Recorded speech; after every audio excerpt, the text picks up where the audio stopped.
What up, people? The month of October is upon us, which means Halloween is right around the corner. Since this is usually when people start watching horror movies or TV shows about vampires and witches, I thought it'd be fun to recommend some games to get people into that spooky spirit. While most of these games are centered around horror, some of them just have an aesthetic or vibe that I feel is perfect for Halloween. Also, if you're new to the channel, I typically make videos centered around single-player RPGs, but wanted to switch it up for the holiday. If that's something that interests you and you end up enjoying the video, hit that like button to help spread the video around. Okay, with all that done, here are 13 games that you should check out for Halloween.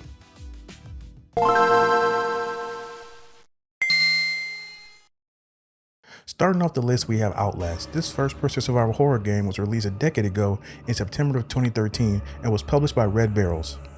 In the game, you'll assume the role of investigative journalist Miles Upshur as he navigates a psychiatric hospital in Leadville, Colorado that is overrun by homicidal patients. Stealth tactics are the main focus in this game, and you can't attack enemies, nor is there a health bar.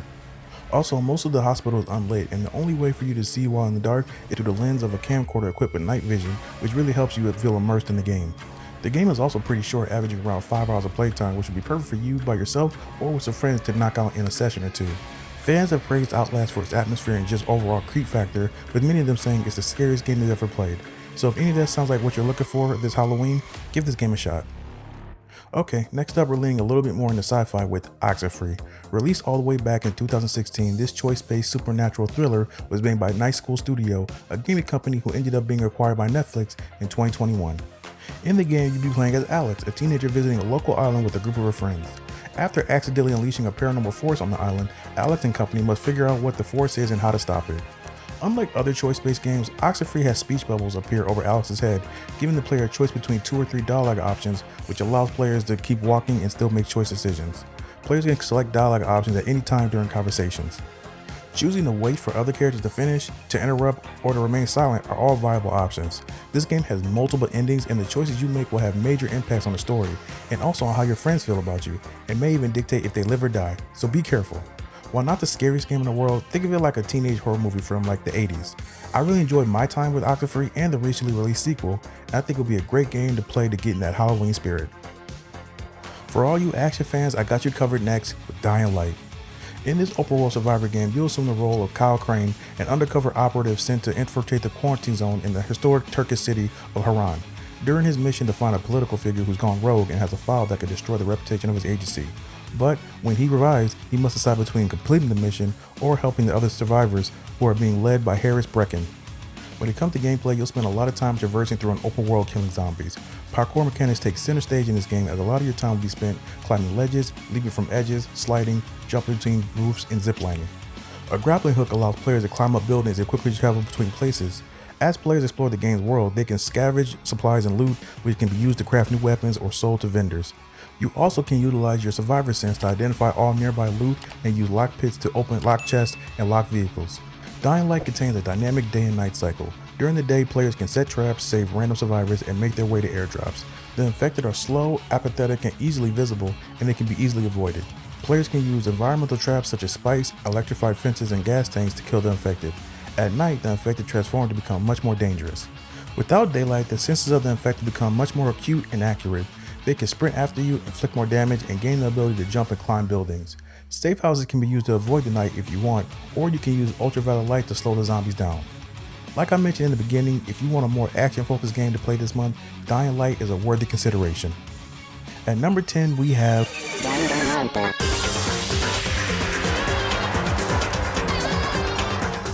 In this visual novel, the game takes place at an elite high school named Hope's Peak Academy, which accepts talented ultimate students of the highest caliber in various fields each year.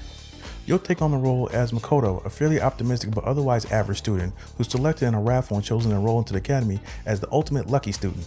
There, you'll meet 14 other newly picked ultimate students. But turns out, all 15 or 16 of you are actually imprisoned in the school, and the only way to get out of the school is to murder one of the other students. But there's a catch. If the killer is caught, they will be violently executed. If the class identifies the wrong student as the murderer, they will all be killed and the real murderer will be allowed to graduate. After a murder has occurred and the remaining students are given some time to investigate it, a class trial is held in which the remaining students must determine amongst themselves who the real killer is. One of my favorite parts of the Danganronpa series is the free time you get in between trials to get to know some of the other characters. You can pick whoever you want to hang out with, and the more you spend time with them, the more you'll learn about them, which adds more layers to the characters. The time spent getting to know these characters makes seeing them murder that much more impactful and memorable. If you're a fan of games like Ace Attorney but want a little more gore, Danganronpa is the perfect visual novel to put you in the Halloween spirit. Next game on the list is Costume Quest. This game was made by Double Fine, who are the makers of the Psychonauts games. In this adorable RPG, you'll literally be taking on the role of some trick-or-treaters. The player must travel around the local neighborhood collecting items for their costume, candy, and fellow children as companions in order to face the leader of the monsters and rescue their sibling. The costume aspects are used in turn-based battle segments where you and your companions are transformed into whatever they are dressed as to fight other monsters. I put this game on the list because a lot of the games I'm going to be talking about today are geared more towards adults and like teenagers, so I wanted to throw one in there that all ages can play, but specifically children. So if you're someone who has kids or just want a more lighthearted game to play, Costume Quest is the perfect choice.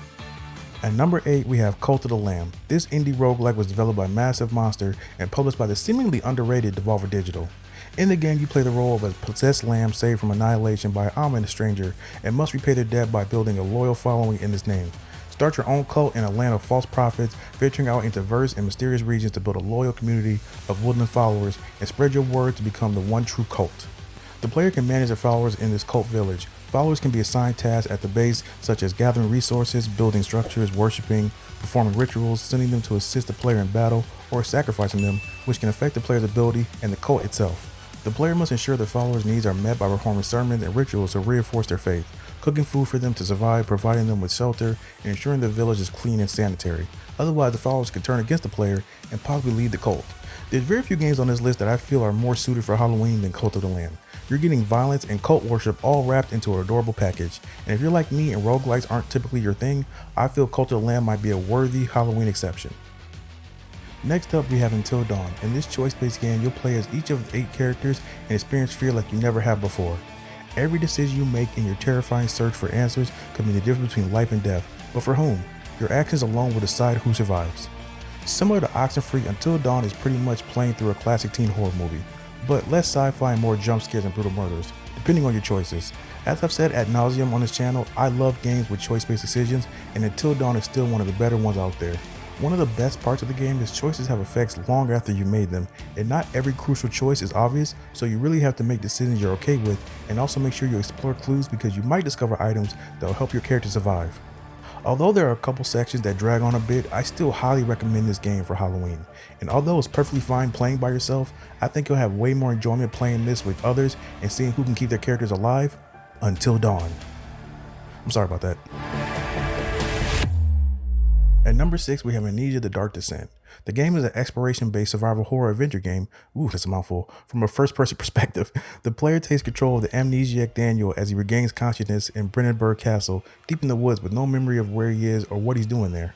Throughout the game, Daniel explores the various areas of Brennenburg, solves puzzles, avoids enemies, and collects items, notes, and diary entries from his own personal diary, which gradually reveals the events that came to put him in the situation he finds himself in. Daniel stores these diary entries in his journal, along with the notes he finds. He will also jot down various hints and reminders referred to as mementos, which can remind the player of their current objectives. The Dark Descent has seen very positive reviews with an 85 on Metacritic, with a few common criticisms being the quality of puzzles and the game overall looking a bit dated. While being one of the oldest games on this list, most fans of the game say it still holds up even after 13 years. Plus, if you get it on PC, it maybe look a little bit better. This could also be a good game to play on a Steam Deck with some headphones to really add to the immersion. So, if you haven't played any of the Amnesia games before, maybe give the Dark Descent a try. Kicking off the top 5, we have Little Nightmares. Help 6 escape the Maw, a vast, mysterious vessel inhabited by corrupted souls looking for their next meal. As you progress on your journey, explore the most disturbing dollhouse offered a prison to escape from and a playground full of secrets to discover. Little Nightmares takes place in a 2.5D world. The player traverses the world through various platformer elements, occasionally being blocked by puzzles that must be solved to proceed. The player is generally rendered helpless in their environment due to the lack of any combat abilities and must rely on stealth and the environment to hide from various enemies. The game has been universally praised by fans and critics alike for its atmosphere, sound design, and art style. The consensus among many, however, is that the game length is very short, with playtime averaging around 3.5 hours, and some saying they can finish it in 2. Movement and frustration with controls are also a common critique of Little Nightmares, as people have said the game can feel very clunky at times. Be that as it may, if you're looking for a short, spooky game that you can knock out in 1 or 2 sessions, Little Nightmare is one of the best choices, and if you really like it, you can check out the sequel as well. Next on the list, we have Undertale. Released in 2015, the RPG was made by music composer Toby Fox. In the game, the player controls a child and completes objectives in order to progress through the story. Players explore an underground world filled with towns and caves and are required to solve numerous puzzles on their journey. The underground world is the home of monsters who you can decide to befriend, kill, or run from. Choices made by the player radically affect the plot and general progression of the game, with the player's morality acting as the cornerstone of the game's development.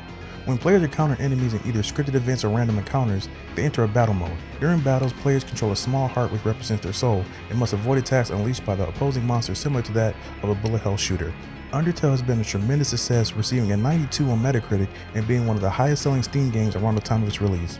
The game's writing, characters, and combat system has been constantly praised, while the only common criticism being maybe the art design. While not really a horror game by any means, Undertale definitely has some creepy moments here and there that works for Halloween.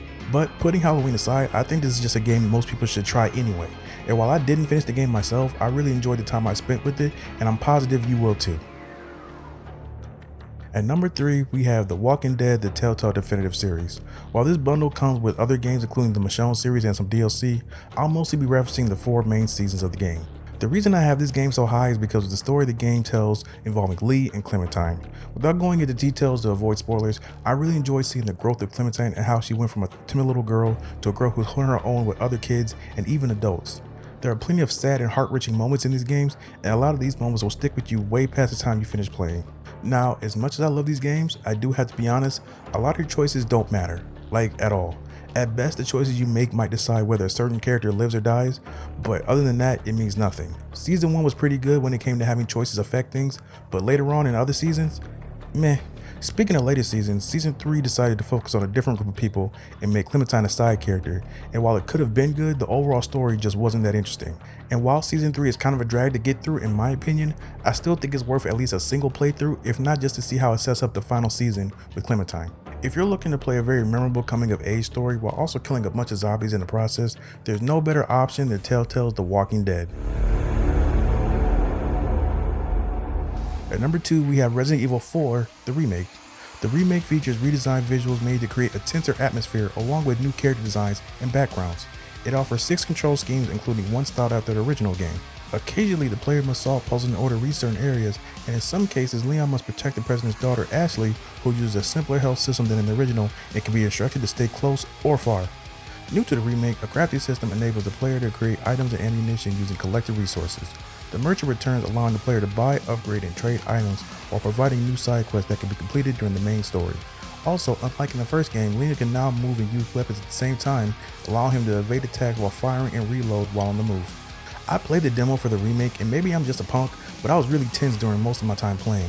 It might have been because my ammo was low and I don't play a lot of games where that happens a lot, but man was I stressed, in a fun way though.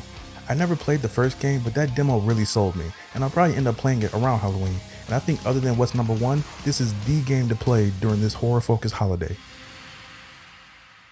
And at number 1, the game people have been wanting a remaster for, or at the very least a PC port, Bloodborne. Released in 2015, this action RPG was published by Sony and developed by From Software, known for their popular Dark Souls series. Just like in the Souls games, the core mechanic of the game is that it uses death to teach players how to react in perilous environments, encouraging the use of trial and error in order to overcome its difficulty. By defeating enemies, the player will obtain blood echoes that can be used for leveling up, upgrading equipment, and buying supplies. Now, unlike other games from Software, Bloodborne really encourages you to play more aggressive as opposed to being more passive. That small tweak in gameplay really leads to a more fast-paced fighting style that relies less on defense. Your character is agile and can dodge attacks by strafing around enemies while locked on. The new risk and reward style of gameplay is emphasized through Bloodborne's rally system, which allows the player to recover portions of lost health by striking an enemy within a small window of time after taking damage. The game will take around 30 plus hours to get through, and you can find it on sale digitally on a PlayStation Store for around $10 every now and then. I usually don't like making console exclusives number 1 for gaming lists, only because I want as many people to be able to play these games as possible. And while I wouldn't say this game is worth getting a new console for, if you already own or are planning to buy a PS5 around Halloween, Bloodborne should be the first game you decide to play.